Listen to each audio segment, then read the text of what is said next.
Michelle from the Bead Gallery. And you know, sometimes when you want to put a charm on a stretchy cord bracelet like this, it's hard to have it hang naturally. See, it's kind of squished between two beads, but it's kind of on the stiff side.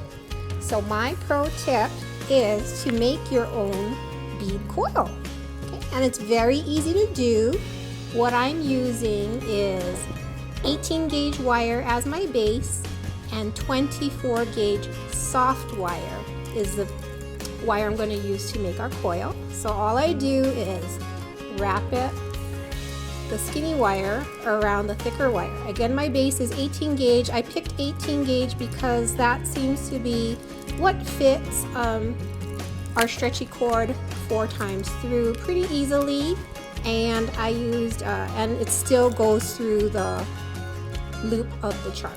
Okay, so after I did about half a dozen coils, I'm going to take it off and I'm going to trim my wire with my flush cutter.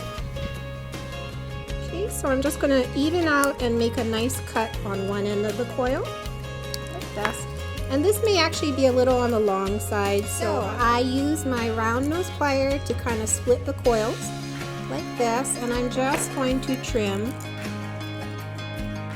away until it's the length I want, kind of like that. As long as it's longer than the how wide your loop on your charm is, that'll work.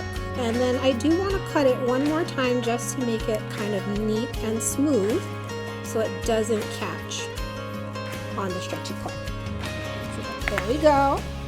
And then we can use this as a bead that our charm can hang around, and then it moves nicely. So if you like this pro tip and want to see more, please comment below. And if you love our channel, please subscribe. The Bead Gallery. Thank you. Aloha.